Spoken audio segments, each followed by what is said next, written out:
In the early 1960s, in the lung-crushing altitudes of the Austrian Alps, a rebel farmer named Sepp Holzer inherited a piece of land that the state agricultural experts had deemed worthless. It was known as the Kremeterhof. It was too steep. It was too cold. The average temperature hovered barely above freezing for half the year.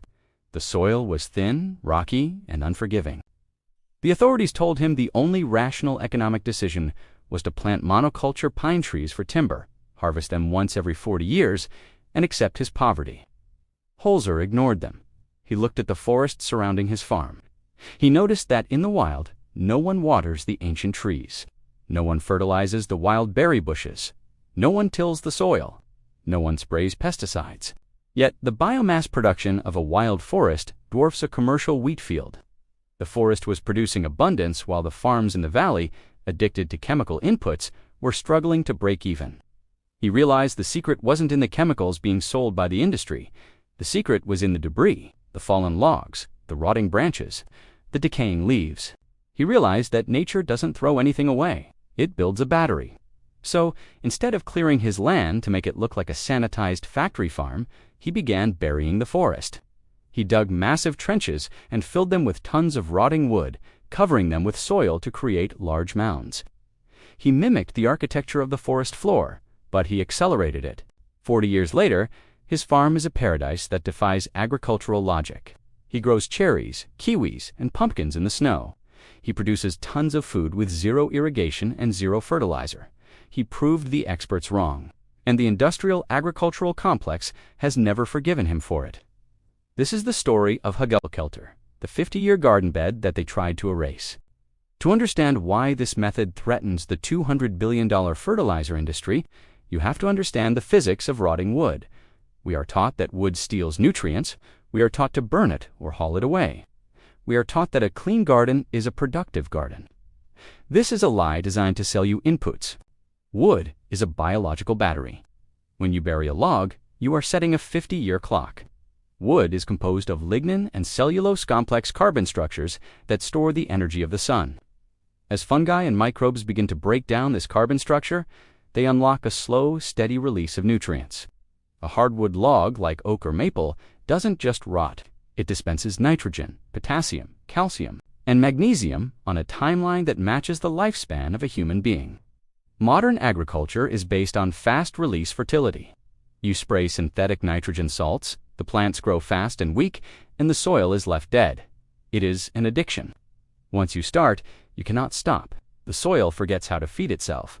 Permaculture is the cure for that addiction. It creates a soil system that gets richer, darker, and more fertile every single year without you spending a dime. It reverses the entropy of the garden, but the fertility is only half the threat. The real enemy of the modern agricultural model is the water. The biggest problem for any gardener is hydration. In a traditional raised bed or row garden, water drains away rapidly. It evaporates. In a drought, your plants die within days unless you constantly pump water from the municipal supply, paying for every gallon. We have built a system that fights gravity and loses. Permaculture solves this with sponge physics. As the buried logs begin to decay, their cellular structure breaks down. They become porous. They act like a massive underground wick. During the rainy season, or when the snow melts, a single large Permaculture bed can absorb thousands of gallons of water. It holds this moisture deep underground, protected from the sun and evaporation.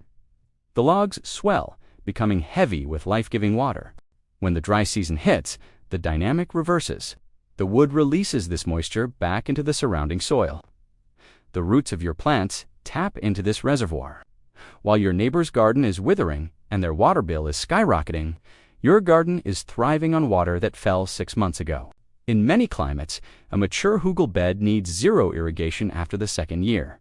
It is drought insurance. It is a battery that stores rain. Critics of this method, often those with ties to the synthetic fertilizer industry, will tell you that burying wood steals nitrogen from the soil. They say the microbes eating the wood use up all the available nutrients, creating a deficit that starves the plants. This is a half-truth used to discourage you. It is a scare tactic based on bad chemistry. Yes, in the very first year, the initial decomposition process uses nitrogen. The microbes need fuel to start the fire. But this is easily solved by the construction method itself. When you build the mound, you layer green material grass clippings, manure, kitchen scraps directly on top of the wood. You flip the sod upside down. This provides the initial fuel for the microbes. After that first year, the dynamic flips. The wood becomes a net donor of nutrients. The system stabilizes. The fungal networks established. The myth of nitrogen robbery is designed to keep you buying blue crystals instead of using the free wood falling in your yard. There is another advantage that is almost never discussed in modern textbooks: the thermal mass. Decomposition is a combustion process. It generates heat. As the massive pile of wood breaks down, it acts like a slow-burning compost pile. It raises the temperature of the soil above it by several degrees. This might not sound like much, but in the shoulder season's early spring and late fall, it is the difference between life and death for a plant. This internal heating means your soil thaws earlier in the spring. It stays warmer later in the fall. In a Fertilizers bed, you can plant tomatoes 2 weeks before your neighbors. You can harvest kale when the ground around you is frozen solid. It is a geothermal heater powered by rot. It buys you time, and in a short growing season, time is food. Underneath the surface of a Fungal bed, something even more profound is happening. The wood becomes a highway for mycelium, the root structure of fungi. In a tilled garden, these networks are destroyed every year. The plow is an instrument of destruction. But in a permanent wood core bed, they thrive. They connect the roots of your plants.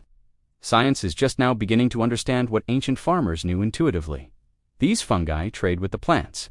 The plants provide sugar from photosynthesis, and in exchange, the fungi mine minerals from the wood and deliver them directly to the roots. It is a biological internet. This fungal network acts as a secondary immune system for your plants. It creates a soil ecology that suppresses disease. This is why Fungal beds rarely suffer from the blights and rots that plague conventional gardens. The biology is too robust. The immune system of the soil is intact, but you must be careful. Not all wood is created equal, and this nuance is why the method requires knowledge rather than just labor.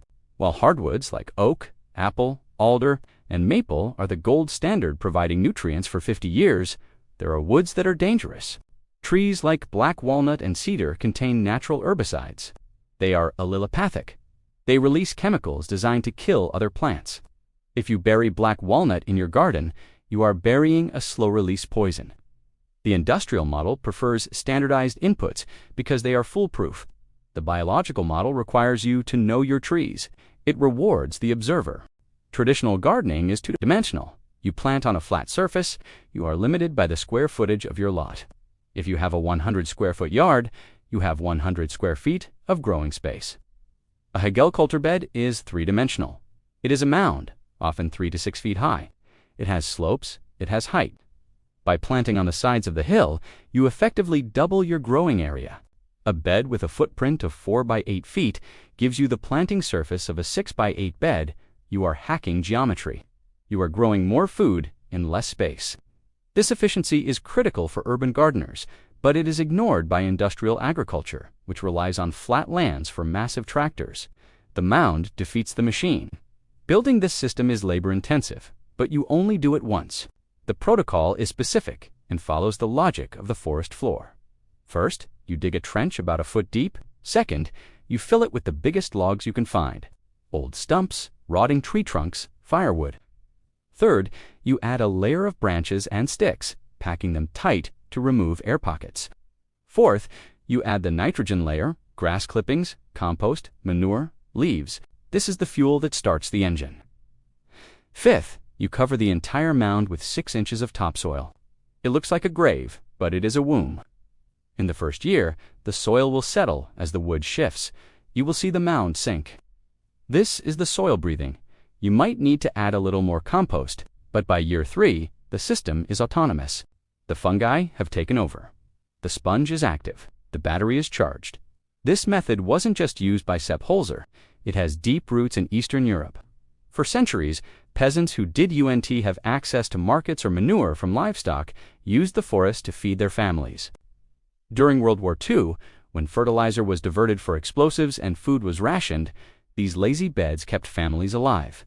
They could be built in waste areas, disguised as debris piles, hidden from occupying armies. It was survival gardening.